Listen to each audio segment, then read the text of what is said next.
vamos con media hora de retraso, así que van a tener la suerte de que me ahorro casi toda la introducción que tenía preparada. Solo quiero recordar desde la Sociedad Aragonesa Riojana de Psiquiatría, para nosotros es muy importante que se haya elegido Zaragoza para realizar esta reunión, no solo por la situación que bien ha explicado el consejero en la que estamos en Aragón. No tenemos aún una historia clínica electrónica, estamos empezando a poner en marcha cosas.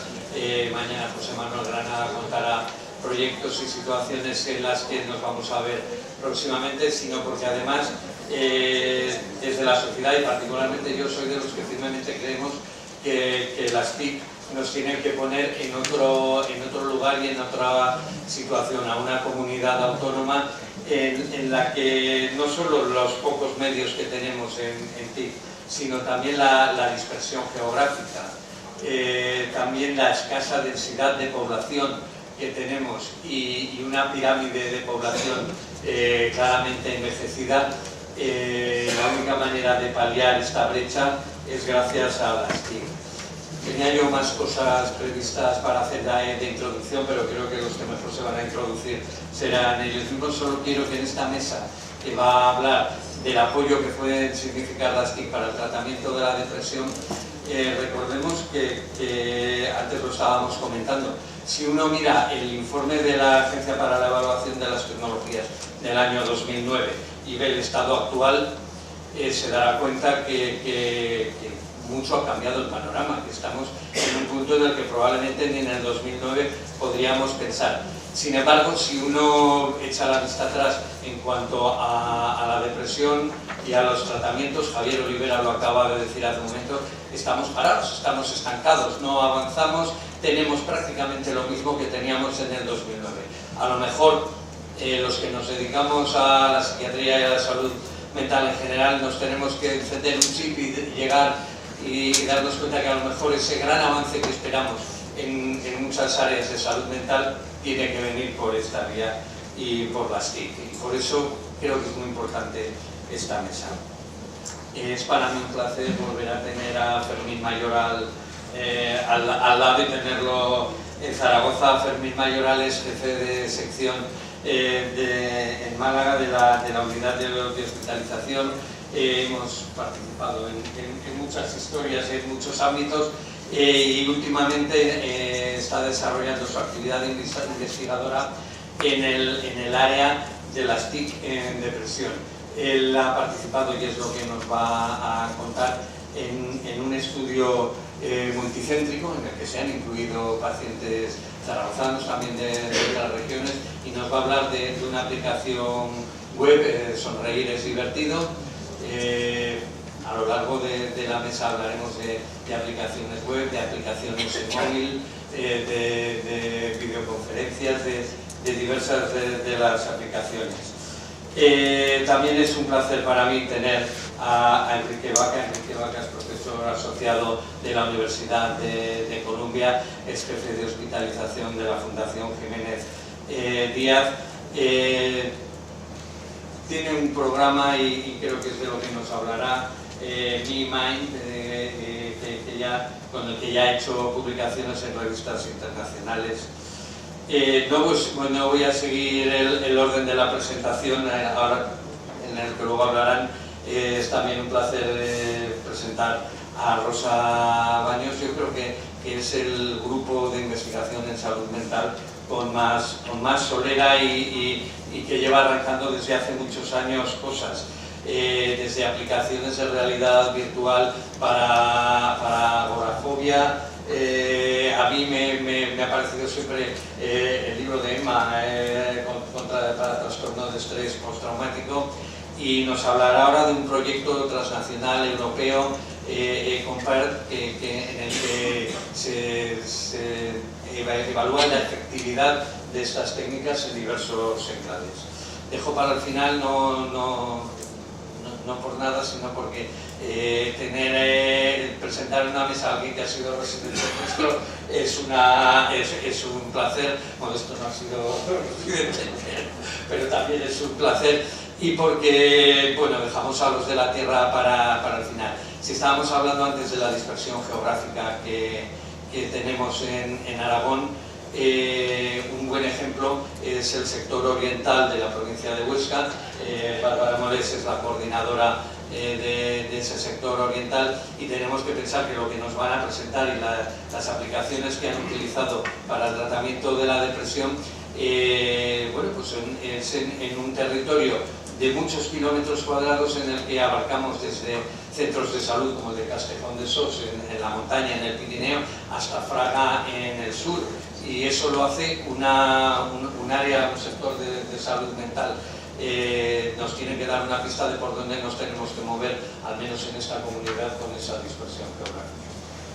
Yo creo que lo que vamos a hacer es bajarnos, seguimos el orden previsto, y yo avisaré para intentar cumplir los tiempos cuando lleven 7 minutos de exposición, ¿vale?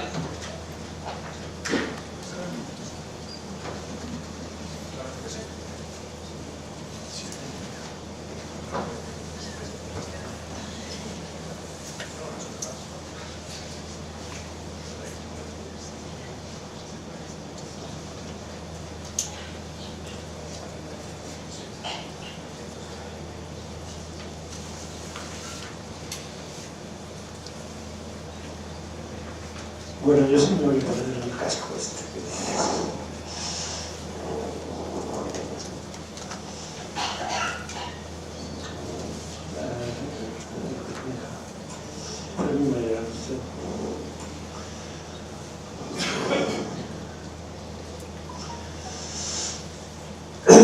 Bueno, en principio, agradecer a los organizadores y a Miguel por su calurosa presentación. Como vamos muy rápido, sería imposible presentaros realmente.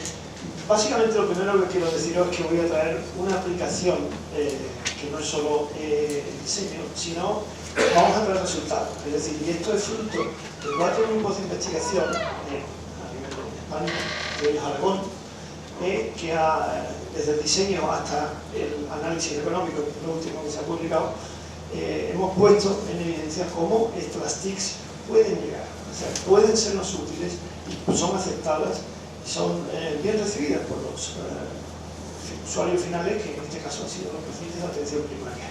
Bueno, unos tips muy rápidos, porque ya Javier ha hablado.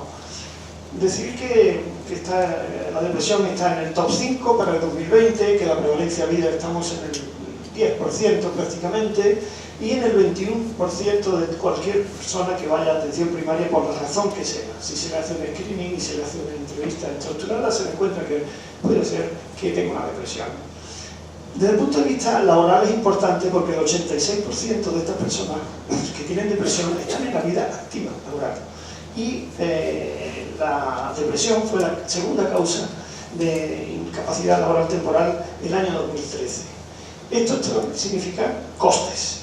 Y los costes en España están situados en euros del 2010 en 10.000 millones, y el coste por paciente año de 3.500 euros por episodio.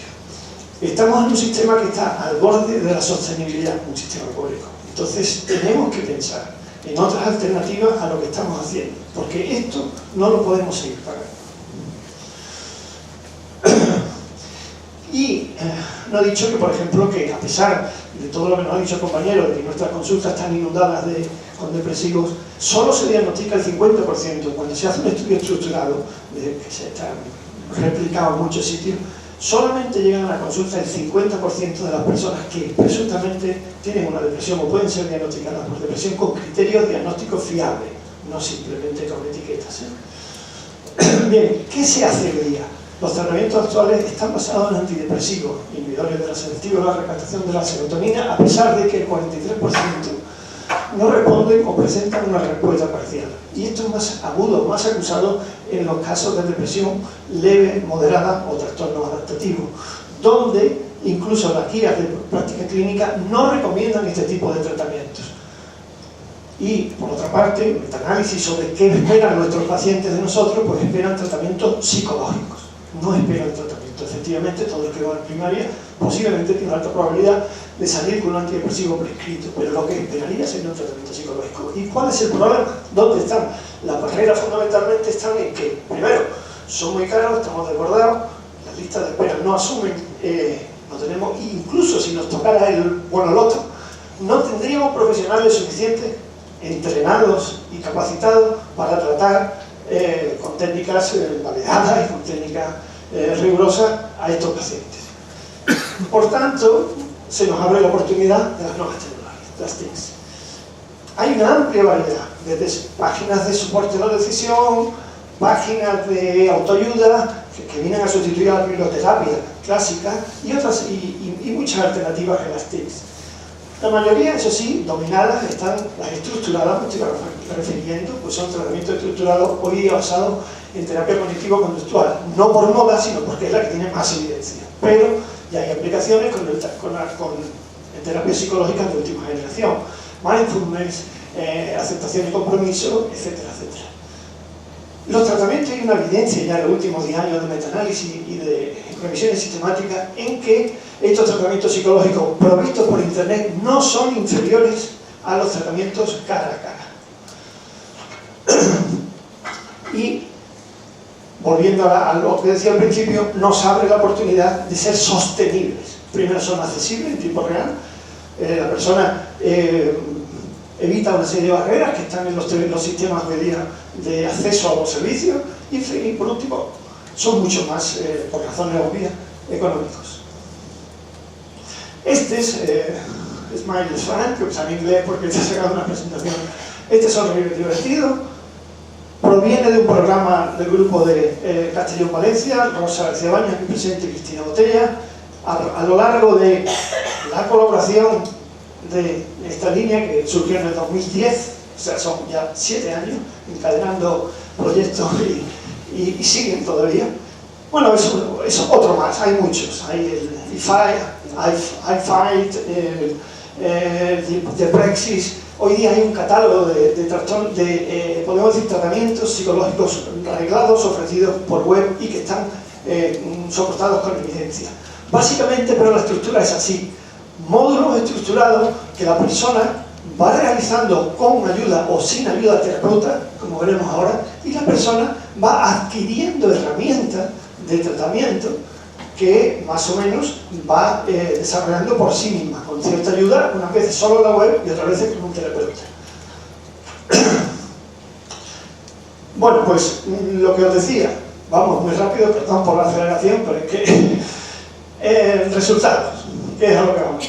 Nuestro estudio es el primer estudio en España multicéntrico, controlado, lectorizado y pragmático. Digo pragmático porque se ha hecho en 4 regiones españolas en el medio de atención primaria puro y duro. Es decir, nuestros pacientes eran seleccionados por los médicos de cabecera entre los que recibían en el día a día, ¿no?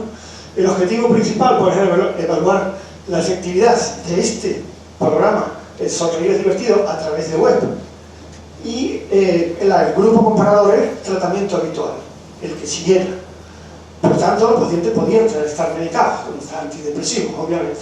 Los objetivos secundarios, análisis de expectativas, barreras, aceptabilidad de tratamiento, que son estudios cualitativos, están los resultados publicados en BMC, podéis consultarlo, y el análisis económico, que es un poco el que yo quería un poco incidir por aquello de centrarme en los aspectos de coste y de sostenibilidad de los tratamientos psicológicos hoy en día.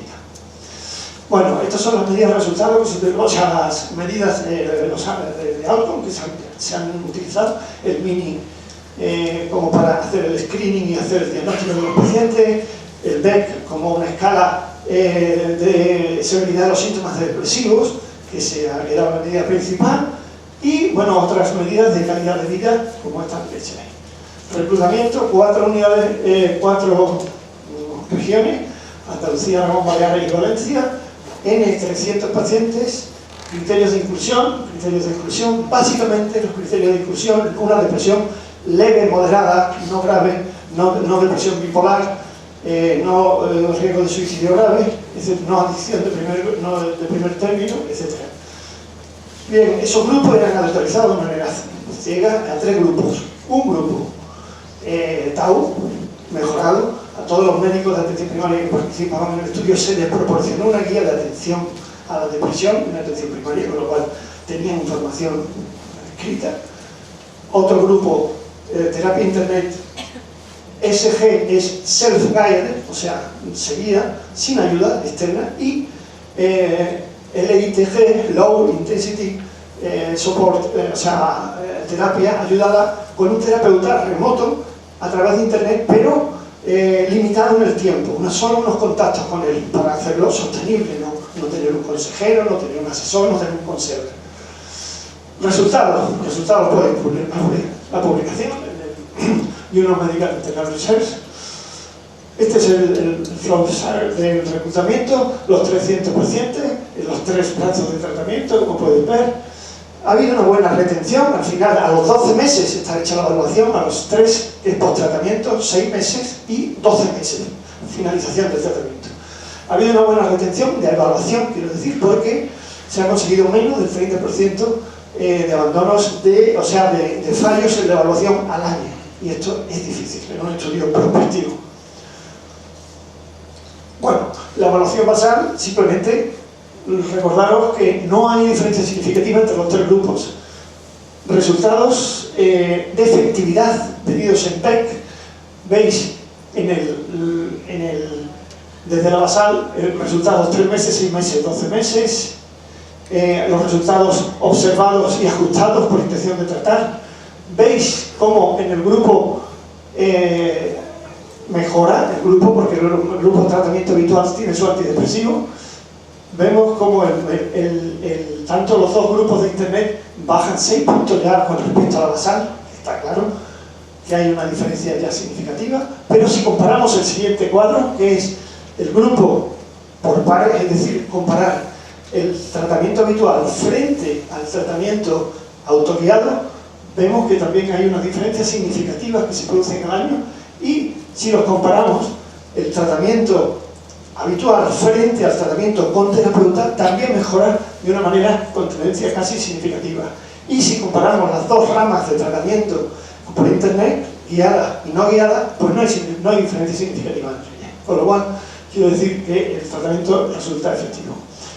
Bien, el análisis económico no significa más que hacer un análisis de la diferencia entre lo que nos cuesta el tratamiento y los beneficios que recibimos de él. Eso es un análisis habitual de coste-efectividad, medido en unidades de salud o en unidades de calidad de vida, para poder comparar con otras patologías. Bien, lo que se mide en estos análisis es el incremento, el coste-efectividad incremental. Es decir, se hace un análisis de coste-utilidad, porque lo que yo comparo normalmente es lo que estoy dando frente a otra opción, no frente a la nada. Frente a la nada cuando no hay tratamiento, pero cuando se está ofreciendo otra cosa, lo que hay que hacer es comparar lo que yo ofrezco con lo que se está haciendo. En este caso, el tratamiento habitual.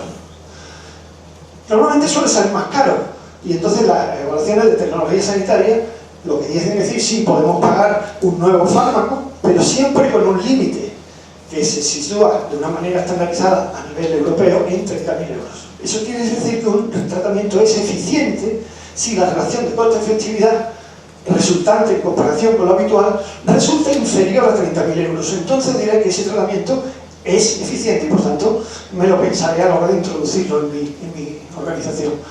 Esto es el plano que se hace normalmente en los cuadrantes.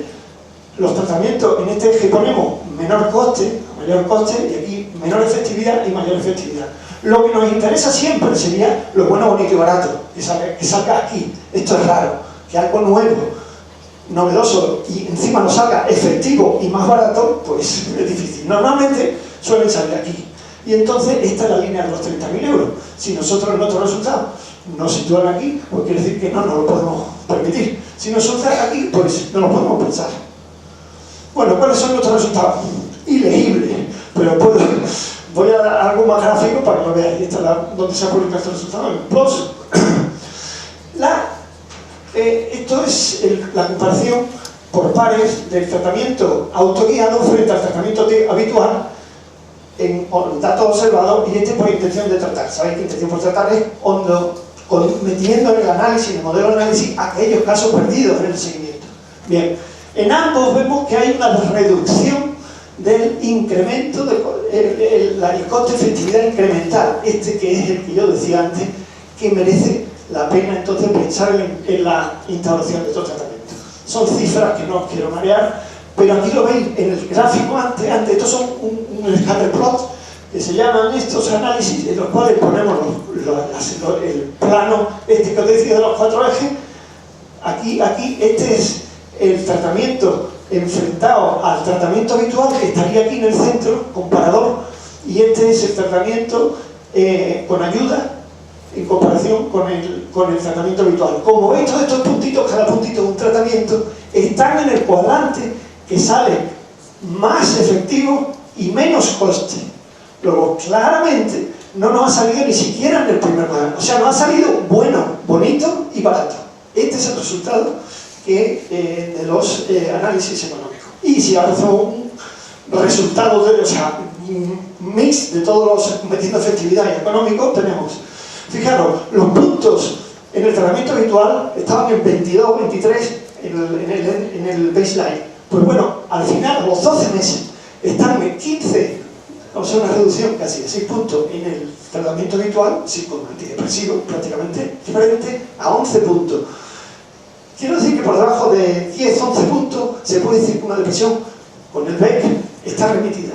Luego, prácticamente hay una remisión de un gran número de pacientes. Fijaros, y sí, este es un análisis que se han metido los dos grupos, se han juntado los dos grupos por internet frente a tratamiento habitual. O sea, se han unido los dos, no es los 3 brazos como antes. Pues fijaros, claramente por goleada, el tratamiento por internet, no quiero marear con datos, pero fijaros, porcentaje de pacientes que mejoran entre el 50 y 56 frente a 68. Tanto por ciento de pacientes que permanecen igual, 31 frente a 20. Tanto pacientes que empeoran, 14 frente al 11%. La efectividad se mide en lo que costaría, el coste de efectividad, subir un punto, en este caso en efectividad del BEC, o lo que nos cuesta mejorar un cuadro. Son cifras con que simplemente, si no, además, no hace falta saber macroeconomía farmacoeconomía de costes, sino simplemente ver los costes. Un episodio de depresión, hay una diferencia entre estar tratado con internet a estar tratado con terapeuta de 1.252 euros. Si miráis la prevalencia o la incidencia de casos tratados en la atención primaria, fijaros la factura que supone esto. 1.200 euros de diferencia. Podemos seguir mandando indicadores. NNT, caso necesario para tener un éxito para tratar, estamos en 1,87 frente a 1,46. Lo contrario, casos que empeoran. ¿Cuántos casos son necesarios para encontrar un empeoramiento? 6,90 frente a 8,95, y el ratio entre ambas es favorable totalmente al internet. Conclusiones. Los resultados muestran la viabilidad, es decir, que estos tratamientos se pueden hacer en primaria, no en clínicas especializadas, universitarias, con pacientes seleccionados, no, con el paciente de todos los días. Este era el principal reto. Gente con conocimiento de internet, sí, pero os puedo asegurar que la atención mediana del que va a primaria no está también descrita en la tabla de los participantes. Gente con una educación media-baja, no media-alta. Segundo, el tratamiento psicológico de internet, con y sin ayuda, resultó más eficiente. Más eficiente quiere decir que es más coste efectiva, en definitiva. Nos cuesta menos conseguir la mejoría del BEC o de la calidad de vida. No se encontraron significativas, en cambio, entre las dos modalidades de internet. Podéis pensar, seguro que los que tienen ayuda de terapeuta mejoran más. Pues no encontramos en los que por internet no encontramos mejoría. Y finalmente, deciros solamente que aún con estos resultados, ¿dónde está la cuestión? No solo en depresión, en demencia, en alcoholismo, en tabaco. ¿Dónde está realmente el problema de las TICs ahora mismo en salud? En la implementación. No tenemos unos sistemas de salud preparados para recibir, por ejemplo, que yo instale el Sonreír es divertido. Nosotros tenemos historia digital, universal, tenemos no hay papel, historia única, etcétera, etcétera. ¿Cómo se instalan todas estas innovaciones tecnológicas que van a una velocidad y a una adaptación? Es decir, nosotros hoy día, que tenemos otro fish en marcha, ya no tenemos Sonreír es divertido, esto porque son los resultados que se han hecho los primeros.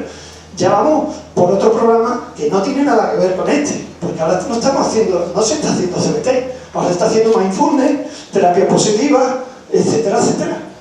Quiero decir que esto va muy rápido. Nuestros sistemas tecnológicos, que fijaros para convencer, ahí tengo uno de innovación del SAS que me está mirando, pero para convencer a estos señores de que tienen que abrir el sistema y anclar estas aplicaciones en ellos. Seguridad, dificultad, aceptabilidad de los profesionales, etcétera, etcétera, etcétera. O sea, que cuando se resuelve, este realmente no está en el I+D de las tecnologías sanitarias. El problema está al final el cuello de botella que hay en nuestros servicios y en nuestros profesionales. Porque cuando hemos hecho los cualitativos, ¿sabéis los que menos confianza tenían en estos sistemas? Cuando lo hemos preguntado, hemos hecho el análisis cualitativo, lo he dicho, que están publicados en BNC, si queréis, BNC Psychiatry, están los grupos focales que se hicieron previamente al programa. Los stakeholders, o sea, los administradores, confían.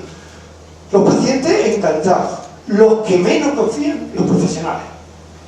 Y con esto acabo. Muchas gracias.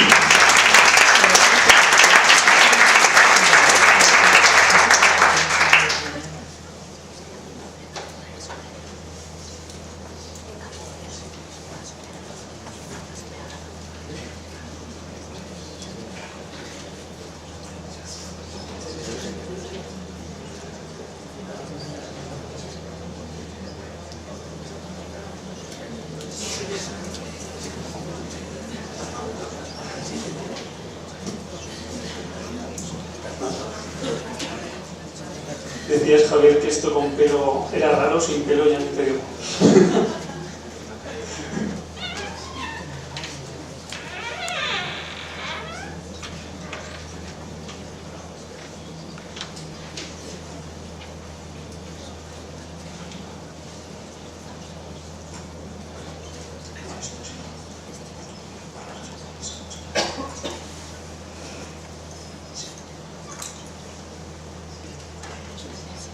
Bien, pues buenas tardes. El objeto de esta presentación es presentar una experiencia similar a la que acaba de presentar Fermín, que llevamos a cabo en el sector sanitario de Barbastro, y vamos a hacerla junto a la doctora Bárbara Moles, que es la coordinadora de la unidad de salud mental. Yo soy Modesto Sierra, trabajo en el equipo de innovación del sector sanitario de Barbastro, y vamos a hacer una presentación un poco técnica, un poco de poner en contexto cuál es el proyecto Mastermind y cuáles fueron las características que hicieron que nosotros pudiéramos trabajar en este proyecto, y después la doctora Moles pues hablar un poco más del contenido clínico y de los resultados.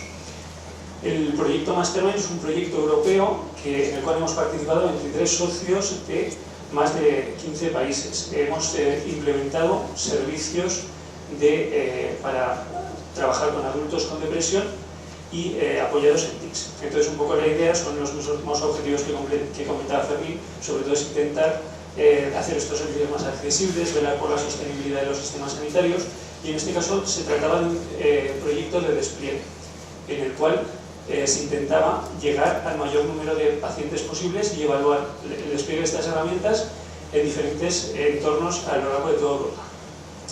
Entonces, la parte que vamos a comentar es el proyecto de terapia cognitiva conductual basada en TICs, y en este caso pues, éramos todas esas regiones que aparecemos ahí arriba, las encargadas de implementar un piloto con un número objetivo de pacientes. Entonces, en el caso del sector sanitario de Barbastro teníamos el objetivo de incorporar a 100 pacientes, y la verdad es que teníamos bastante libertad en torno a qué herramienta elegir, en torno al perfil de paciente. Podíamos elegir pacientes con depresión severa, leve o moderada, y también teníamos libertad en torno a hacer una terapia dirigida, una terapia semipresencial o una terapia completamente dirigida por el paciente. Digamos, el paciente se conecta de forma voluntaria. Entonces, lo que sí que era importante es que intentáramos hacer la implementación de nuestro propio entorno local, con los profesionales, de forma que este servicio después se pudiera desplegar y poner en marcha y desplegar al resto de la organización.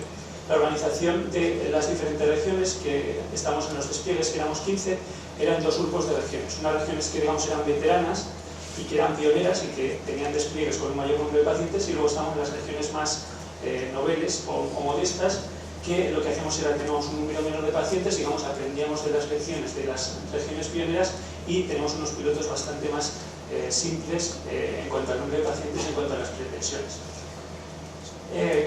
Con este planteamiento, la primera duda era qué herramienta utilizamos, ¿no? Era un poco la gran incógnita. Entonces, las 4 regiones españolas que participamos en este proyecto, pensamos que teníamos una serie de necesidades comunes. También compartíamos un idioma y también teníamos unos rasgos culturales.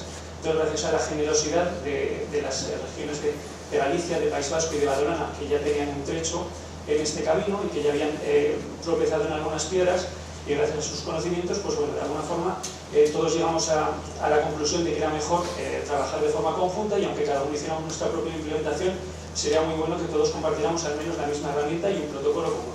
De esta forma, y gracias a que nosotros nos aprovechamos de alguna forma de ese trabajo que ya habían hecho, pues llegamos a un acuerdo de colaboración en el cual decidimos primero hacer un análisis de mercado, ver qué herramientas había y trabajar de forma conjunta.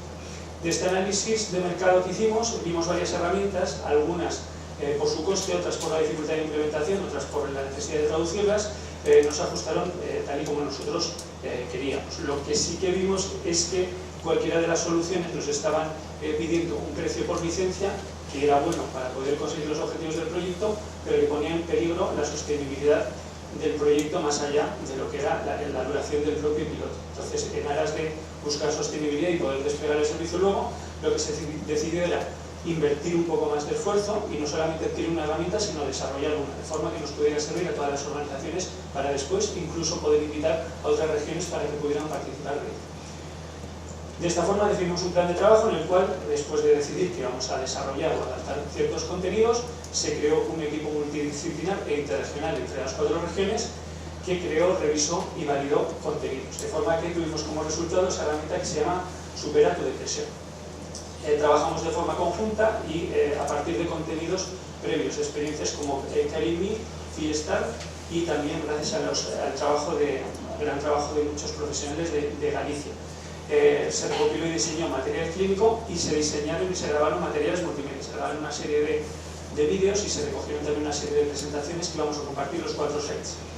Con estos materiales multimedia y el contenido clínico se validó de alguna forma un pequeño protocolo que conforma lo que es la herramienta Supera tu depresión. Aquí podemos ver imágenes de las reuniones que se mantuvieron y algunas imágenes de los vídeos que se grabaron. La herramienta Supera, tal y como ha explicado Fermín, pues tiene contenidos comunes a cualquier terapia cognitivo-conductual y se compone de 8 módulos. Cada módulo tiene unos contenidos en formato de vídeo y de texto e incorpora una serie de actividades que el paciente debe realizar mientras realiza esos módulos. Además, cuenta con una serie de formularios para recoger las actividades que va realizando el paciente y también para incorporar respuestas a cuestionarios que evalúan su estado de ánimo y que son estándares conocidos como el PHQ-9, el BDI, el MANSA-2 y algún otro que no recuerdo el nombre, que está muy pequeño, pero un poco la idea de esta herramienta era que además de ir haciendo los diferentes módulos, cada 2 módulos el propio paciente pudiera evaluar su estado y además esa información fuera accesible al profesional sanitario. En base a este planteamiento ya teníamos de alguna forma los contenidos en un pequeño protocolo. Lo que hicimos fue cada uno de los sites integrar estos contenidos en nuestras propias plataformas tecnológicas, de forma que teníamos un único programa Supera, pero 4 implementaciones en cada una de las regiones. Este trabajo, que fue trabajo sobre todo de tipo técnico, pues incorporó desarrollos a nivel local que se complementaron con el desarrollo con la base del protocolo común que teníamos para todas las regiones y que se enriqueció con la adaptación que hacíamos cada una de las regiones de ese protocolo básico al protocolo que realizamos a nivel local. Entonces, lo que eran los elementos del protocolo común eran pues, los criterios de inclusión que comentará ahora Bárbara, el tiempo en el programa, eran 8 módulos que se realizaban 1 por semana y con una duración estimada de entre 8 y 12 semanas. También se definieron esos cuestionarios y diferentes valores para generar alertas y de alguna forma pues eso era el conjunto de mínimos. Después, una vez que nosotros que teníamos ese conjunto de mínimos a nivel local, teníamos que tomar una serie de decisiones, como decir quiénes iban a hacer el reclutamiento, quién iba a hacer el seguimiento de los pacientes, de qué forma se iba a formar a los pacientes, si era necesario o no, qué tipo de apoyo se iba a hacer, y eso fue un poco la decisión que se tomó a nivel de cada uno de los 4 sitios.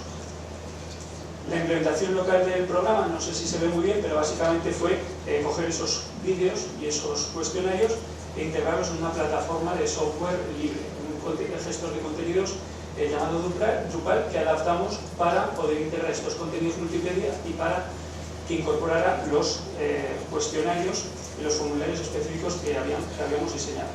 También se definieron los perfiles específicos para poder trabajar en la herramienta, un perfil de clínico, de paciente, de administrador y de centro de contacto, y la forma de gestionar las alertas, que consistían en que, dependiendo del valor de ciertos formularios, se enviaba de forma automática un mensaje al centro de contacto o a los perfiles que nosotros configuramos.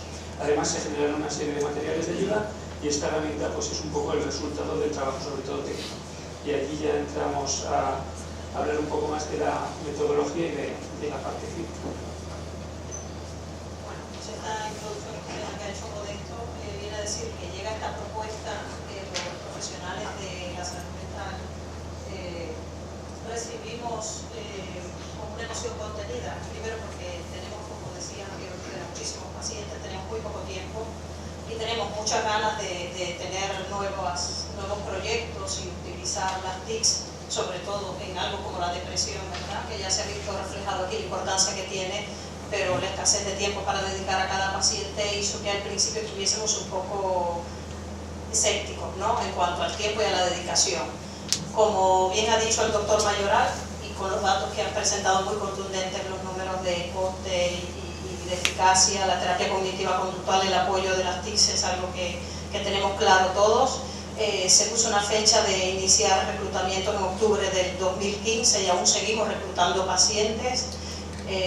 Las rutas de reclutamiento fueron la atención primaria, los psiquiatras y los psicólogos. Como yo vengo a hablar únicamente de la experiencia nuestra, aportar ese pequeño grano, sí que he de decir que inicialmente empezamos a hacer más reclutamiento los psiquiatras y luego cuando vimos la utilidad, pensamos, pues la verdad es que es de mucha utilidad los psicólogos a los que derivamos mucha parte de los pacientes con trastorno mental común y fue un empujón muy importante contar con los psicólogos en el proyecto. Médicos de atención primaria, la idea de las enfermeras en el seguimiento, también contaremos la experiencia que tuvimos porque inicialmente empezamos a hacer con los primeros pacientes y los primeros reclutamientos así una labor la enfermera y luego reforzamos a través de la enfermera lo que era el seguimiento. El paciente no se sentía tan solo, el sistema es el mismo de los 8 módulos, pero innovamos de alguna manera que la enfermera cuando veía que un paciente dejaba de entrar a la plataforma o se alargaba un poco el tiempo de usar el programa, se le llamaba al paciente y de alguna manera vimos que esto suponía un impulso porque el paciente vivía no solo como que se le había dado una herramienta, sino que no se le había dado una herramienta y se le había abandonado, sino que había un seguimiento y que había un equipo de profesionales que estaban detrás de la intervención con la herramienta. El tema de las alarmas fue algo que fue de las cosas que a los psiquiatras al principio, cuando incluíamos pacientes depresivos con una depresión más importante o que empeoraban, el hecho de que saltaran las alarmas también hubo que adecuarlo porque bueno, pues nos veíamos un poco desbordados de vértigo. Pues una mañana en concreto con un paciente porque me llegaron muchas alarmas y chambeamos de esto como diciendo esto, no sé yo cómo lo vamos a arreglar porque nos veíamos un poco desbordados, nos asustaban. Bueno, pacientes incluidos 146.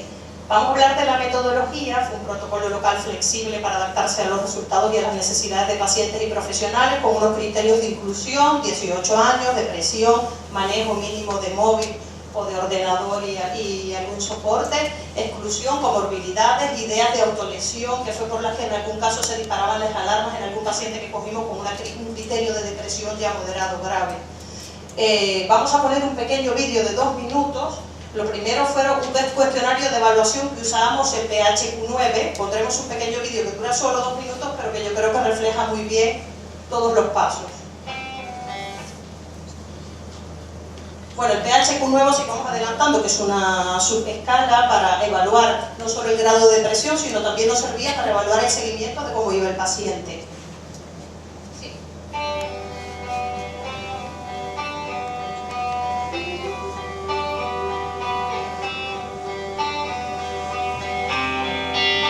Son 8 módulos, igual que en el vuestro. La ruta de reclutamiento. PHQ9 con una escala autoaplicada, consentimiento informado y una sesión inicial con un soporte para ayudar al paciente a conocer la plataforma. Aquí está el reclutamiento de una paciente.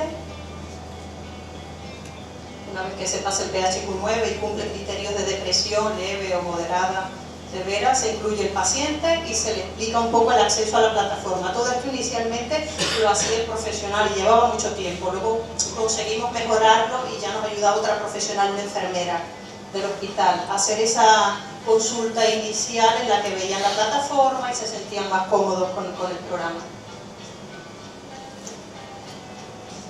La sesión inicial, teníamos también unos folletos. Este es el folleto, no hemos traído ninguno, por cierto, Modesto. Además, el folleto, tengo una anécdota porque un paciente mío bipolar en una fase un poco maníaca cogió el folleto y dijo: es que quiero hacer esto, es que aquí enseñan muchas cosas y quiero hacerlo.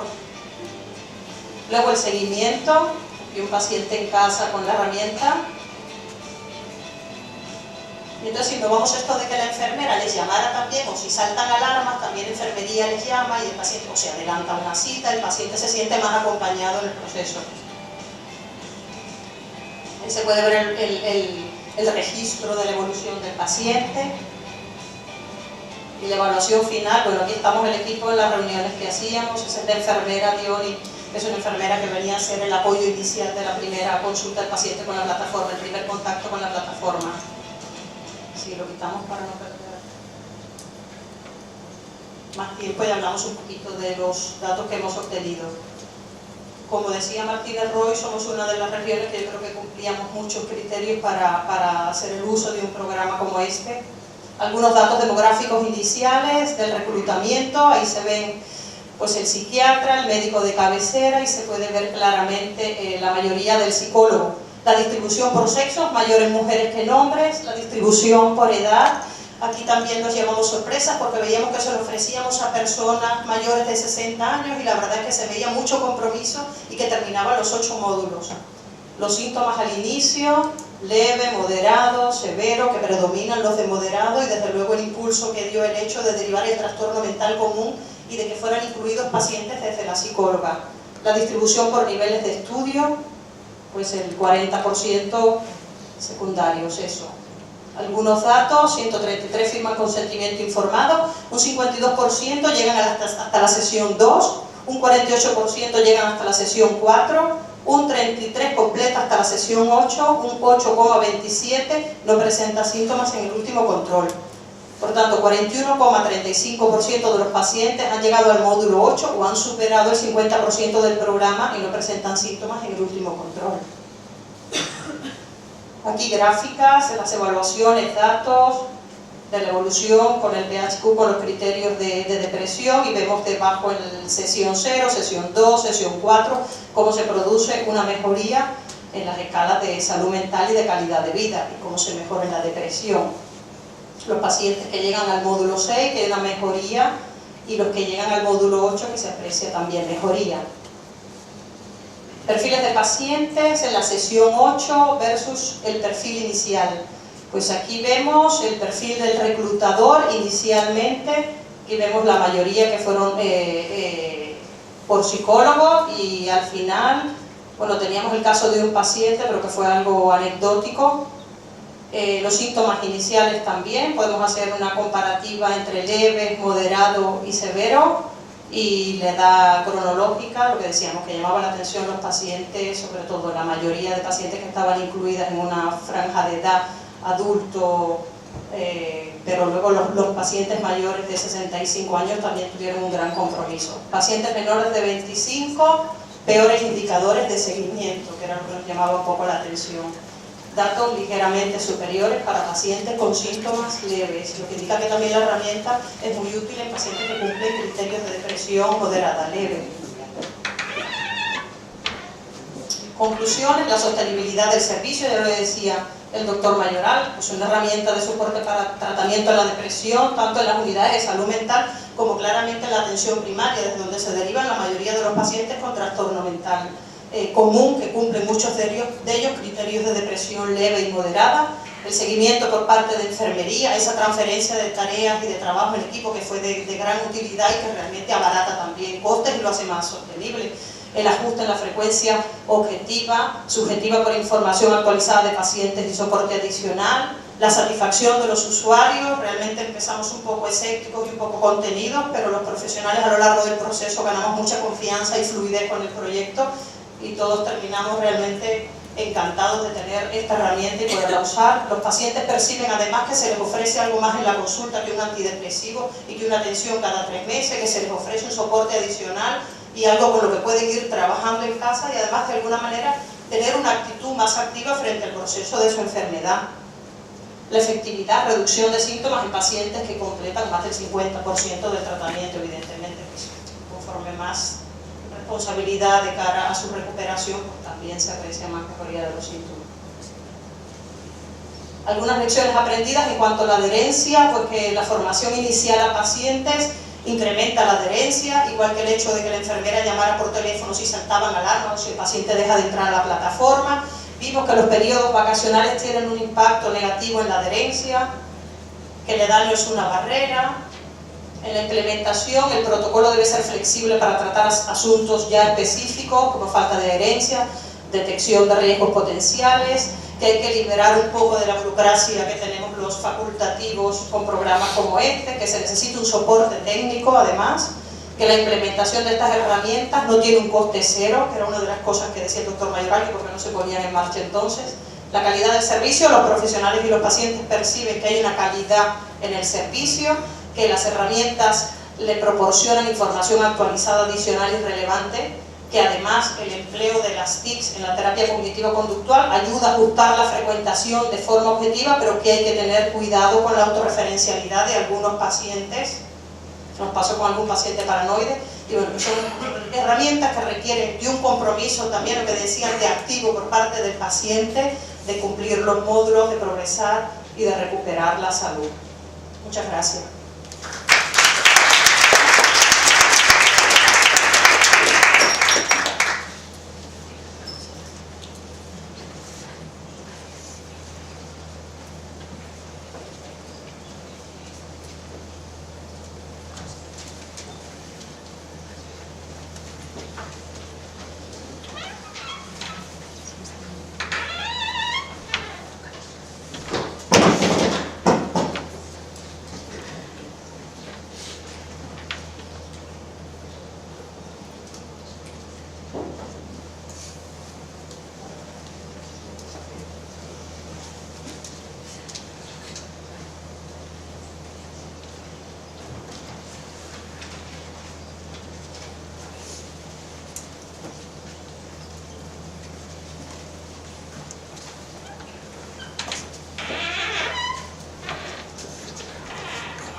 Buenas tardes. Lo primero, agradecer a la organización que me permite estar aquí con todos ustedes para compartir nuestra experiencia en monitorización con sensores inerciales.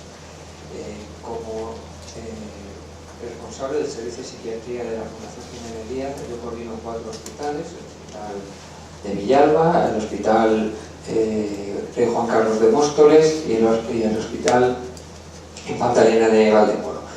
Lo que les voy a contar hoy ha sido desarrollado en el Hospital Rey Juan Carlos de Móstoles. Bueno, los compañeros han hablado de depresión no sé si se oye muy alto ahora. Han hablado de depresión en el medio ambulatorio. Yo les voy a hablar de depresión en medio hospitalario y sobre todo de depresión muy grave. Es decir, voy a hablar de ingresos que son muy largos y de ingresos que son muy largos porque son pacientes muy severos, ¿no? Una de las cosas que nos planteamos cuando vamos a cuando vemos a los pacientes es la evolución de los pacientes y la evaluación durante esa evolución. Lo que nos encontramos es que en psiquiatría no hay marcadores objetivos. Sí que tenemos toda una disciplina que es la psicometría, que ya han nombrado los compañeros que me han hablado y se han nombrado de escalas. Yo asumo que la mayoría son informáticos y todo esto igual no les suena mucho, ¿no? Pues han hablado de escalas que básicamente consisten en hacer preguntas de una manera jerarquizada y estructurada para a partir de ahí obtener conclusiones sobre el estado de los pacientes. Bueno, pues cuando uno está con pacientes muy graves, esto puede tener límites y no puede ser útil. Entonces, en ese sentido, pues nos encontramos con que necesitamos algo más, ¿no? Otra de las cosas que vemos es que necesitamos algo más para evaluar y algo más para dar altas a los pacientes. Este paciente ya se ha recuperado. Entonces se nos ocurrió la posibilidad de utilizar sensores para intentar ver cuál es la actividad de los pacientes y a partir de ahí hacer inferencias sobre su evolución. Y nos planteamos dos objetivos. La primera era ver si efectivamente los pacientes iban a aceptar pues estar ingresados y llevar un sensor que diese información de su estado, y no solo aceptar, sino además qué problemas podía haber por el hecho de que lo llevasen, si lo iban a llevar, si se les iban a caer, si el aparato iba a dejar de funcionar unas horas, todas estas cosas que pueden ocurrir cuando uno implementa una tecnología. Y aparte de eso, queríamos ver si efectivamente con los datos que podíamos obtener de estos receptores, de estos monitores, podíamos hacernos una idea de cómo estaba el paciente y nos podían ayudar a tomar decisiones. Bueno, esto que les presento aquí es el Hospital Rey Juan Carlos, uno de los halls, es un hospital nuevísimo, extraordinario, con muchísima tecnología y vamos, recién inaugurado, porque me parece que se inauguró en el año 2013 y recién inaugurado pues nosotros nos pusimos a trabajar en este sistema de monitorización. Yo les voy a dar los datos de 25 pacientes que son pacientes probablemente de los más graves que hemos ingresado. En realidad hemos estado registrando casi 300 pacientes. Pero quizás, al ser los pacientes más graves, también han estado más tiempo ingresados y nos han permitido hacer unos registros más largos y por eso tener datos mejores, ¿no? Háganse cuenta que la estancia media de nuestro hospital está entre 14 días unos años y otros años nos hemos acercado a 12. Y los pacientes de los que os voy a hablar han estado ingresados prácticamente entre 40 y 60 días.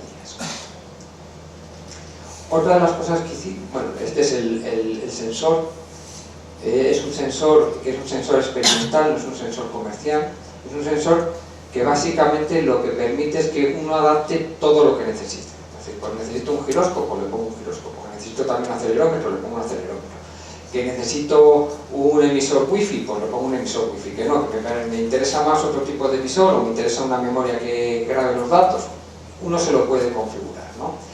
Básicamente la configuración que hicimos y que es interesante para este estudio es un acelerómetro, a ver si soy capaz, aquí está, un acelerómetro que es esta parte que realmente registra los movimientos en las tres ejes del espacio, y luego un giróscopo que permite también registrar movimientos de rotación también en los tres ejes del espacio, y con eso nos podemos hacer una idea de cómo se mueve. Y si ven en el eje temporal, no sé si se ve muy bien, estos son prácticamente un segundo y la frecuencia con la que registraba me parece que eran 100 hercios, es decir, más de 100 veces por segundo registraba estos cambios de movimiento. Cuando nos planteamos estos sensores, pues lo primero que era cuántos sensores ponemos. Ponemos un sensor en la muñeca, uno en el pie, uno en el tronco, otro en la cabeza, porque en esto en la literatura hay para todos los gustos y hay montajes de todo tipo. Después de estar unos meses vimos que realmente lo más importante era el movimiento del tronco. El movimiento del tronco es con el que podíamos tener más información y por tanto nos simplificó mucho la asistencia, porque ya no teníamos que sincronizar los sensores y ya solamente necesitábamos un sensor para tener información. La información que teníamos, pues por supuesto, como ven, es una información complejísima y esto necesitábamos pasarlo pues, a un sistema que los humanos entendiésemos. Pues empezamos por esto, que fundamentalmente lo que hace es que a partir de los datos de los giróscopos y los acelerómetros, éramos capaces de predecir 5 actividades básicas. Estar tumbado, que es actividad 0, estar sentado, ponerse de pie, andar y correr. Y simplemente con el sensor en el tronco éramos capaces de predecir estas 5 actividades. Este es un mapa de probabilidades, en el cual pues, la probabilidad 1 es en rojo. Dice que aquí estamos casi seguros que en este momento el paciente estaba caminando. En este de aquí tenemos dudas y hay la mitad de probabilidades de que esté de pie o que esté caminando. Pues este fue en principio un primer paso, ¿no? Identificar actividades básicas. Pero esto evidentemente es poco informativo para el estado clínico de un paciente y no lo sirve. Entonces la siguiente cosa que hicimos fue, otra de las cosas que vimos, perdón, antes de esta, es que los registros eran muy erráticos. Había pacientes que aguantaban con el sensor las 24 horas del día y teníamos un registro perfecto. Había pacientes que a las 3 horas pues, se les caía el sensor. Había otros pacientes que se olvidaban y a mitad de mañana los cogíamos, por lo cual los registros eran muy erráticos. No teníamos la banda perfecta de 24 horas todos los días de la semana de todos los pacientes. Que eso, por otro lado, pues es algo muy habitual en el mundo real, que las cosas no sean perfectas ni todas las cosas sean sistemáticas. Entonces, lo que hicimos fue, y esto lo hicieron fundamentalmente el equipo de la Universidad Carlos III del Departamento de Telecomunicaciones, que es el que ha procesado todos estos datos. Lo que hizo fue encontrar un sistema para poder unificar todos estos registros y hacer que fuesen comparables aunque hubiese huecos. Si quieren detalles, a mí no me los pregunten, yo soy médico, solo les puedo dejar la dirección de ellos y ellos les explicarán perfectamente cómo hicieron todas estas cosas. Pero al final lo que hacían era un mapa que básicamente nos iba diciendo el grado de actividad que tenían en distintos puntos.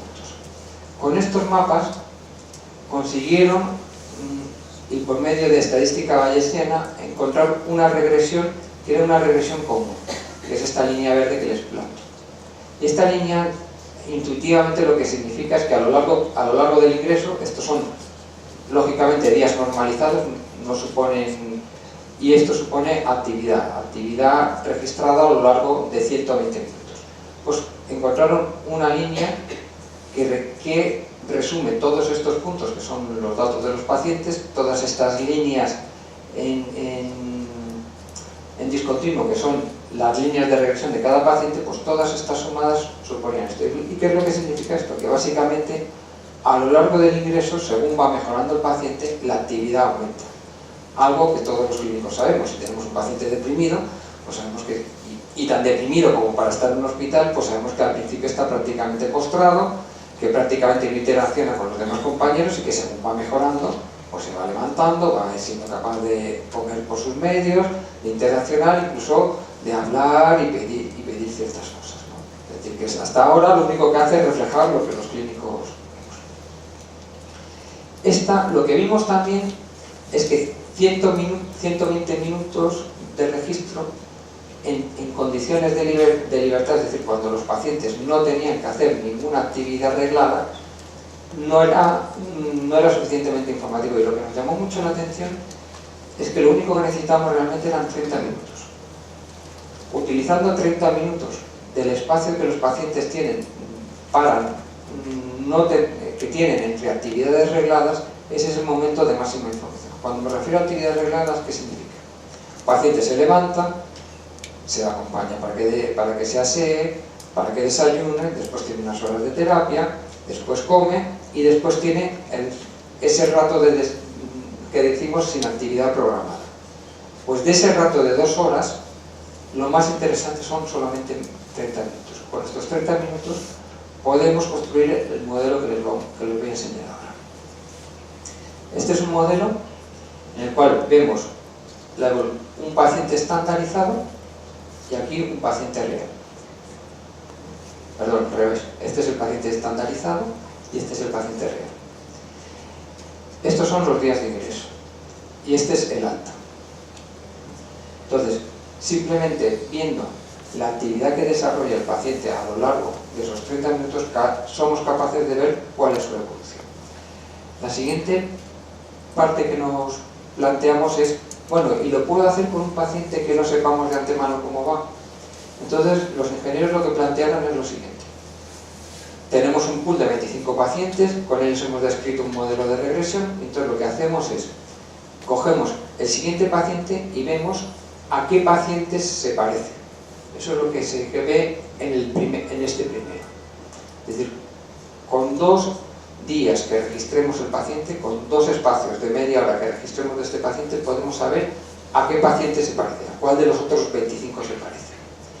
Y con eso podemos ver cuál es la evolución que tiene. En este caso, lo que veíamos es que se parecía al principio al paciente, me parece que era 19, y luego a los 2 días a quien se parecía más era el paciente 20. Al final, esta es la gráfica observada y esta es la gráfica que predice. Y como ven, son prácticamente iguales. Es decir, y la gracia que tiene este sistema es que este sistema evidentemente es acumulativo. Es decir, ahora tenemos 25 pacientes. Cuando tengamos 30, tendremos más información. Cuando tengamos 500, tendremos más información. Y cada vez el sistema va a ser capaz de ajustar y predecir a nuestro paciente a alguno que se parece mucho. Y de esa manera podemos predecir la evolución. ¿Qué conclusiones sacamos de todo esto? Bueno, pues que esta es primero, una investigación factible. Es decir, los pacientes aceptan el llevar los sensores, que no lo teníamos tan claro. De hecho, cuando nosotros usamos este sistema, lo usábamos en todos los pacientes, menos en los pacientes con un delirio de control. Los que tenían un delirio de control no les poníamos un sensor porque inmediatamente pensarían que el sensor era para controlarlos, ¿no? Pero en el resto de los pacientes lo aceptaban de buen grado. También lo que vimos es que no íbamos a tener, como he dicho antes, registros de las 24 horas, porque los pacientes lo soltaban, lo quitaban, había de todo. Pero que media hora es factible y además es muy informativa, ¿no? Esto es lo que les estoy diciendo de las limitaciones, del mundo real. Otra de las cosas que vimos es que no tenemos por qué obsesionarnos con tener miles y millones de datos. Muchas veces una cosa son los datos y, como saben ustedes perfectamente, otra es la información. Y en este caso, con media hora nada más, teníamos la información que necesitábamos. Otro de los temas importantes es el modelado. Esto es lo que mis amigos ingenieros hacen, y si tienen curiosidad, les remito a ellos. Pero cómo, a partir de toda esta información, podemos encontrar un modelo que sirva realmente para predecir y que sea además, y este es el último punto, una interpretación clínica sencilla. La interpretación clínica sencilla es que si somos capaces de registrar el movimiento espontáneo de los pacientes, este movimiento espontáneo tiene muy buena correlación con la mejoría clínica y con el alta médica. Para finalizar, que yo creo que he cumplido el tiempo exactamente, agradecer a las personas que trabajan conmigo que este tipo de proyectos sean posibles. Y insistir una vez más, aquí están sobre todo los ingenieros que han hecho posible todo este trabajo. Muchísimas gracias por su atención.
Mientras van a dar volumen, voy saludando y así voy acortando el tiempo. tiempo, porque bueno no será, pero intentaré que sea breve.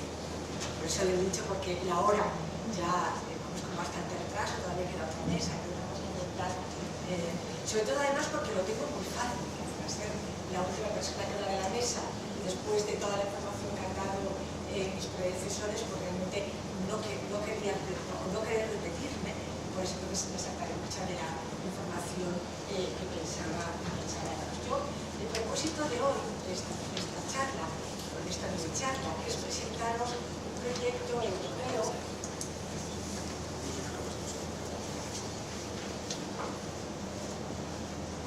¿Y no? 2, 3, 1, probando. Os decía, el propósito de mi intervención de hoy es presentaros los datos de un proyecto europeo que está concluyendo, que de hecho formalmente ya ha concluido, pero que justo en estos momentos estamos en el momento de elaboración de los datos para presentarlo en Bruselas al Office y a todas las personas que han seleccionado el proyecto. Se trata de un proyecto, yo creo que cuando nosotros nos invitaron a participar en él, yo consideré que era tremendamente importante, necesario y tremendamente interesante. Es un proyecto en el que hemos participado 15 distintas instituciones de distintos países y que precisamente de lo que se trataba era de eso, es decir, es un proyecto, ahora veréis que no es tanto centrado en la eficacia que tienen las intervenciones a través de Internet para la depresión, sino además en la eficiencia, como antes muy bien comentaba Fermín, ¿no? Y cómo a partir de ahí podríamos elaborar guías que pudieran ser útiles para implementar este tipo de intervenciones en distintos países. De hecho, es un proyecto en el que participamos muchos países, muchas personas, además tuvimos la enorme suerte de poder participar y colaborar con las personas que en estos momentos son los líderes a niveles no solo europeos, sino a nivel mundial, de lo que son los tratamientos por Internet para la depresión, como Bill Kuipers, Helen Ripper, Hannah Anderson, etc. Todos los grandes popes, podríamos decirlo, ¿no?, de los tratamientos por Internet para los trastornos mentales y concretamente para la depresión. Lo primero que se partía en este proyecto era precisamente de la necesidad de este tipo de tratamientos. Y además de una necesidad comparando los distintos países que estábamos involucrados y en los que lamentablemente nuestro país no salía muy bien retratado, al menos inicialmente.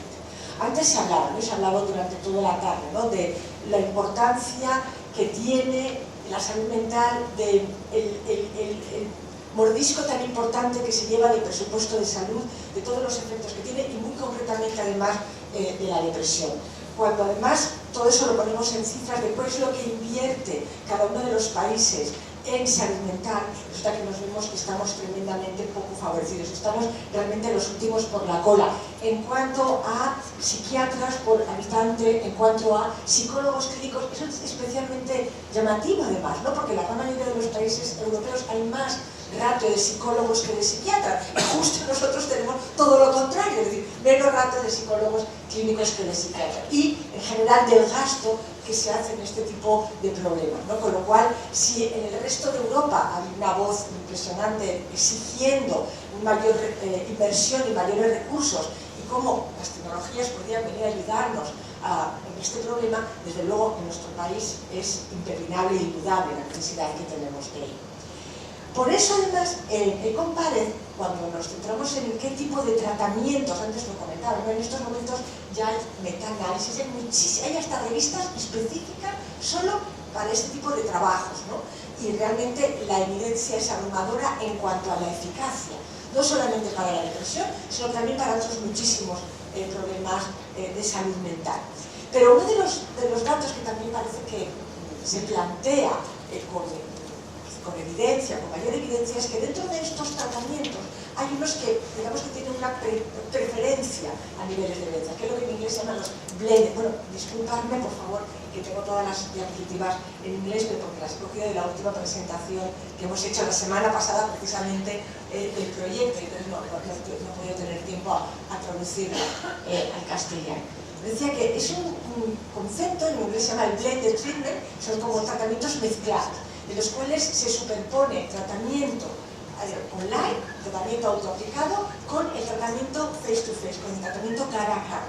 Y que parece ser que no solamente porque no mejora tanto lo que es la eficacia, en términos de que los tratamientos totalmente autoaplicados también tienen unos muy buenos datos de eficacia, pero sí que ayuda a la adherencia y a mejorar los datos de abandono, porque la piedra de talón de Aquiles, el punto débil que en estos momentos tenemos en los tratamientos por internet es precisamente la adherencia y los abandonos, no tanto la eficacia, pero el cómo poder, que es algo que por otra parte también ocurre con otros muchos tratamientos cara a cara, sobre todo en el contexto de la atención primaria. En ese sentido, las hipótesis de las que se partía en el proyecto era que en los tratamientos cognitivo-comportamentales, que son uno de los tratamientos de elección para los problemas depresivos, a través de internet, pero con la ayuda de alguna sesión cara a cara, es decir, el blende, por eso sale pequeñita, no serían inferiores, o sea, serían al menos iguales que el tratamiento habitual que se dispensa a este tipo de pacientes. Pero que no serían, o sea, serían igualmente de eficaces, pero sin embargo serían más coste efectivos en la rutina cotidiana. Y en este caso, Ecompared abordaba dos tipos de contexto, tanto atención especializada como atención primaria. En ese sentido se planteó un estudio multicéntrico en 9 países europeos. En todos ellos hacía el tratamiento por internet con algunas sesiones presenciales versus el tratamiento habitual, y como antes comentaba, en dos contextos: atención especializada y atención primaria. Las medidas primarias de resultados, antes las comentaba Bárbara, fue el PHQ, el porcentaje de pacientes que quedaban libres de diagnóstico, sin diagnóstico, una vez acabado el tratamiento, y obviamente la coste-efectividad. Se hizo además una randomización centralizada, es decir, todo esto se llevaba, en este caso, desde Holanda, porque era quien coordinaba el proyecto y quien aleatorizaba a todos los centros, a todas las condiciones, que es lo que le tocaba, si el TAU, si el tratamiento habitual, o si el tratamiento por internet. Los criterios de inclusión era ser adulto, tener un mínimo de sintomatología depresiva, pero que no fuera especialmente grave, cumplir obviamente los criterios de un trastorno depresivo, y no tener ni riesgo de suicidio ni otra comorbilidad importante con otro trastorno psiquiátrico que no fuera problema racial, ni estar en otro tratamiento psiquiátrico-psicológico en esos momentos. Os voy a contar primero un poquito los datos del ensayo que se hizo en España. A nosotros nos tocó atención primaria, y luego os contaré un poquito los datos que se obtuvieron a nivel europeo. Son todavía datos preliminares, porque como antes os estaba comentando, estamos en estos momentos elaborando todos estos datos, uniendo todos los datos, y en algunos sitios todavía estamos, nosotros por ejemplo todavía estamos siguiendo todavía en la colección, no la hemos cerrado, tenemos en estos momentos recogidos 150 pacientes, pero no hemos cerrado la recolección. Como decía, en nuestro caso se trataba de atención primaria y teníamos como momentos de medida antes del tratamiento, a los 3 meses, a los 6 meses y seguimientos de 12 meses. Y también en estos momentos estamos siguiendo, recogiendo los seguimientos de 12 meses.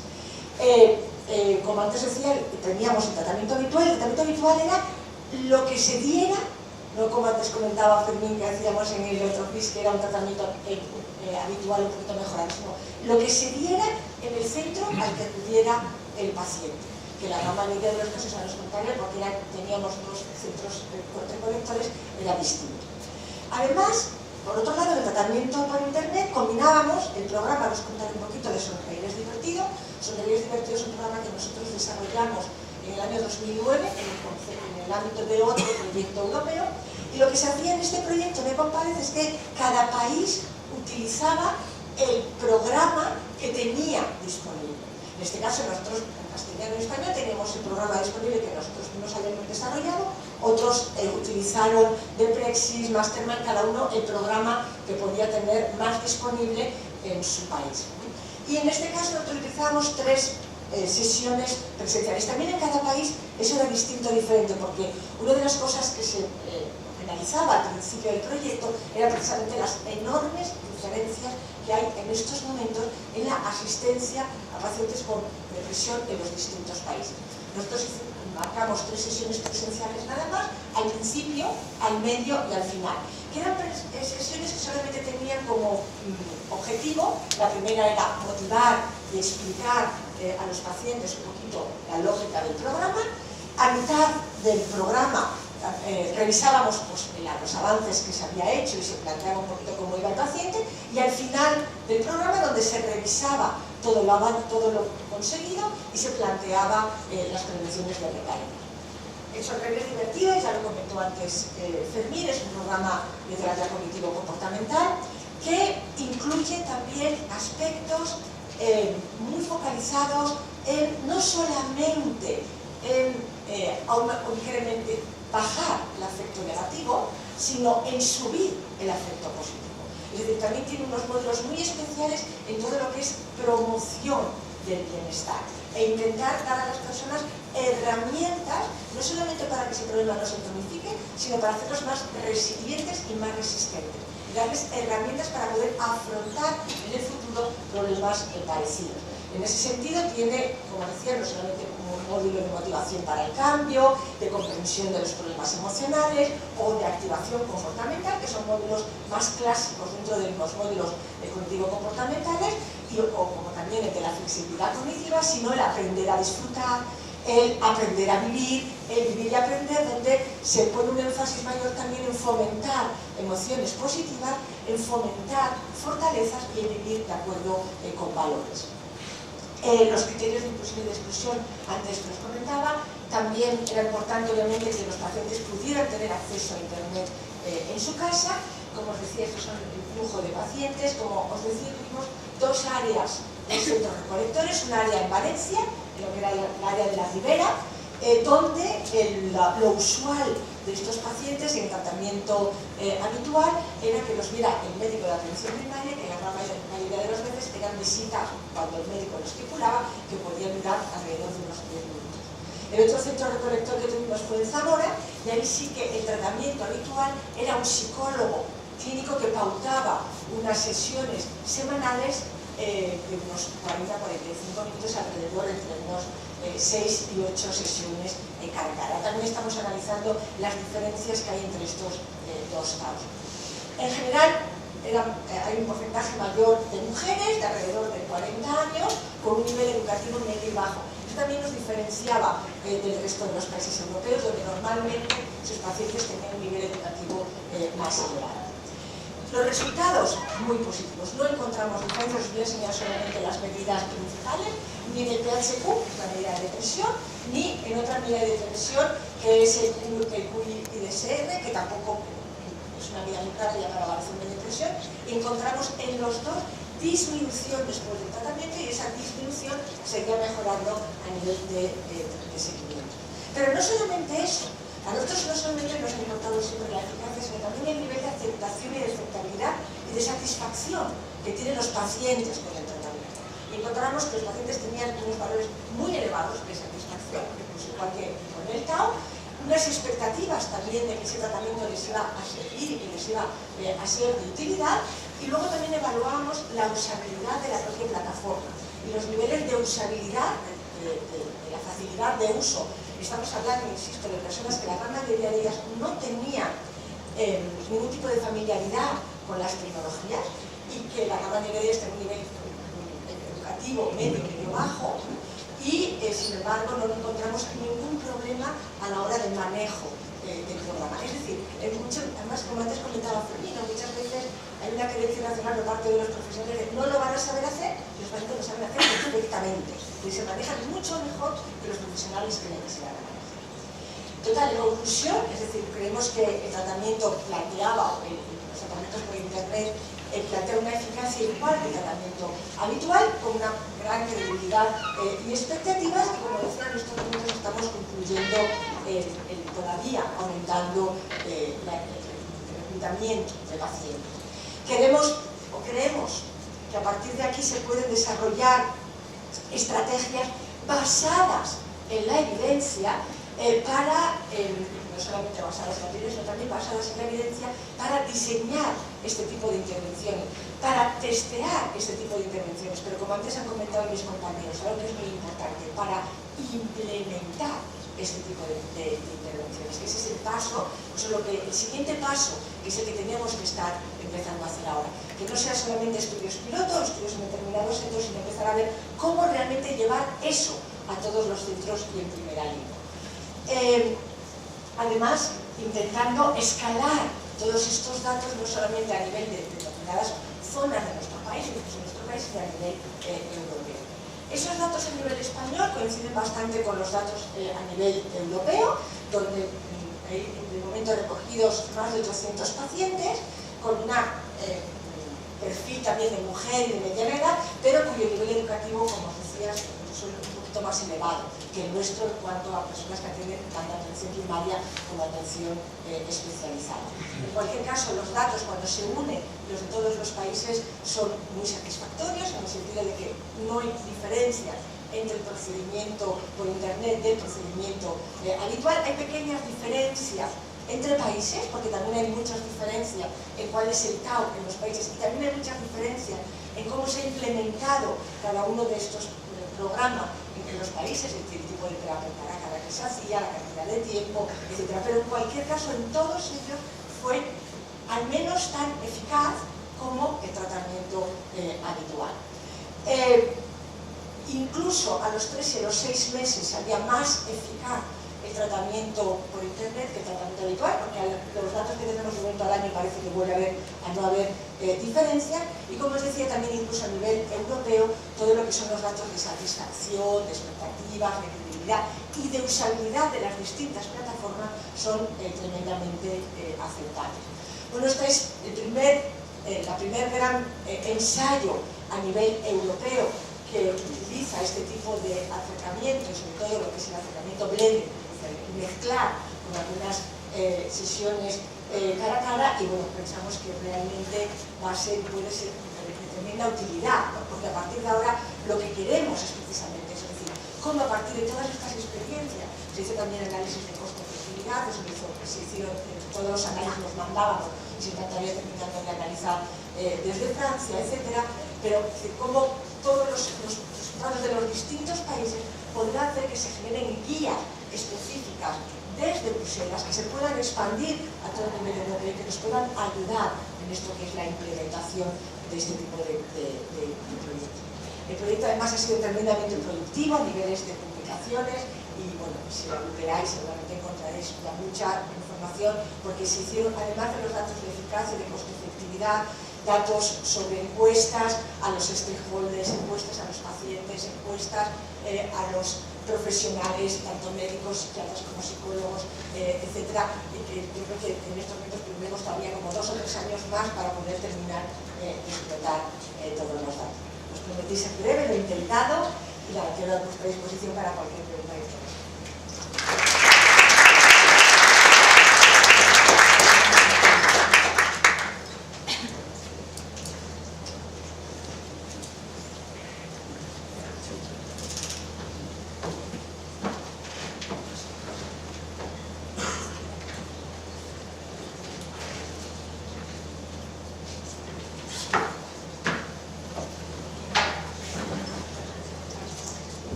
Solo no hemos recuperado la media hora de retraso con la que habíamos empezado, sino que hemos añadido media hora más, así que creo que tendremos que economizar tiempos y ser eficientes. Vamos a abrir un turno de preguntas rápido y breve.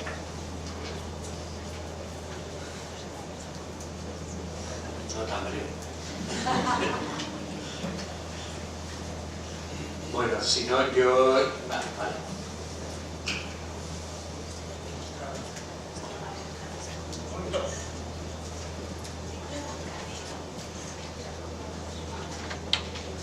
Yo quería preguntar a cualquiera de los 3 proyectos que nos habéis presentado que aparecían de alguna manera los grupos de atención primaria, que tal con la relación con ellos, la aceptación, la implicación de la atención primaria en los proyectos, un poco que me contáis esa relación.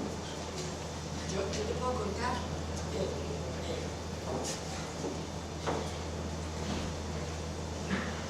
que al menos en distintos proyectos en los que hemos estado implicados,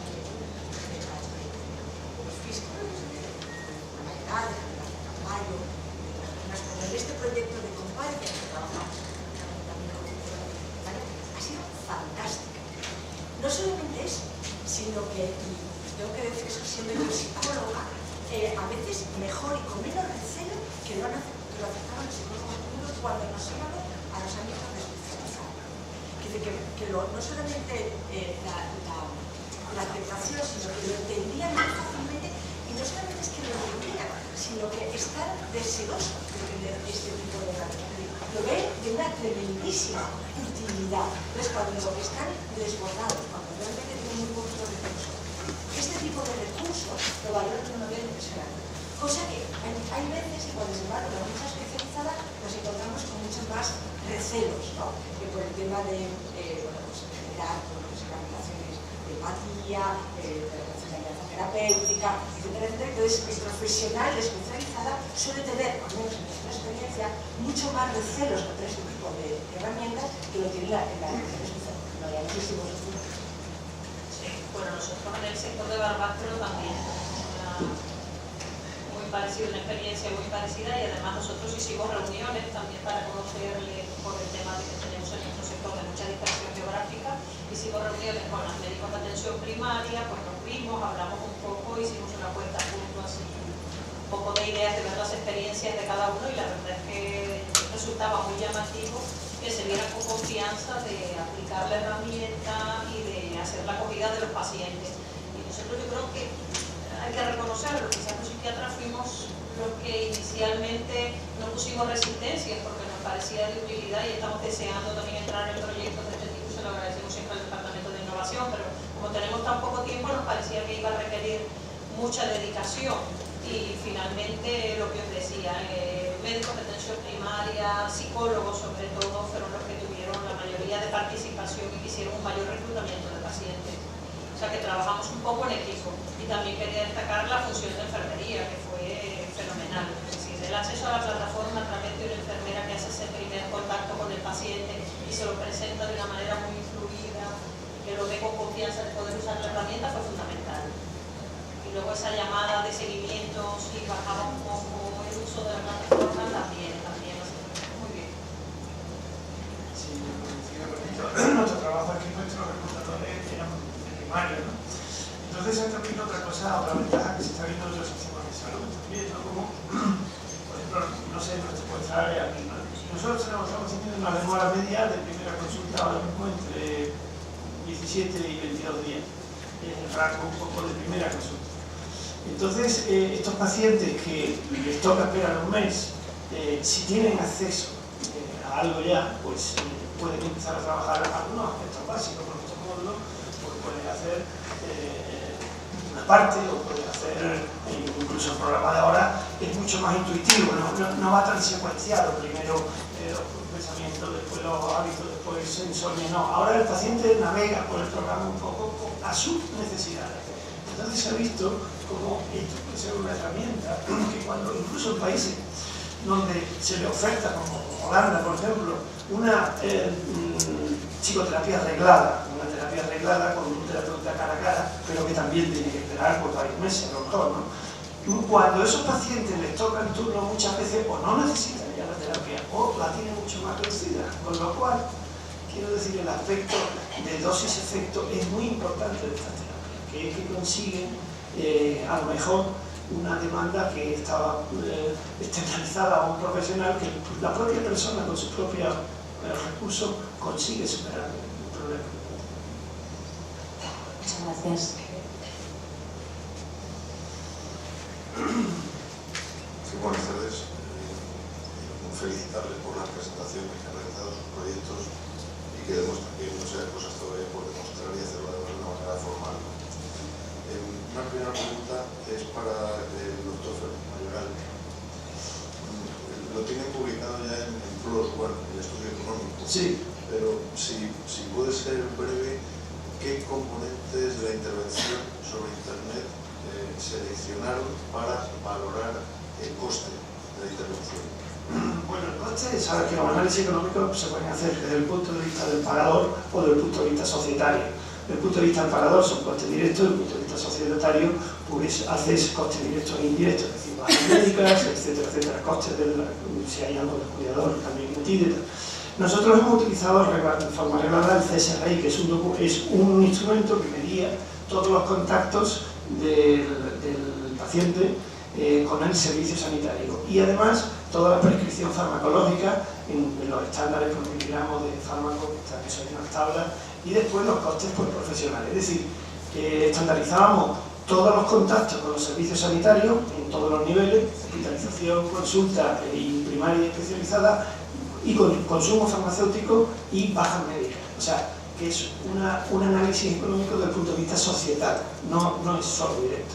Los costes que he puesto ahí en una de las gráficas, lo que pasa es que no se veían tan pequeños, eran societarios. Entonces, lo que tú calculas al final es lo que te cuesta mejorar por cada paciente que tú mejoras un punto, tu BDI o tu PHQ, depende del instrumento que tú utilices de mejoría clínica, cuánto incrementalmente te cuesta en comparación con el comparador que utilices, que puede ser el tratamiento habitual o otro tipo de terapia.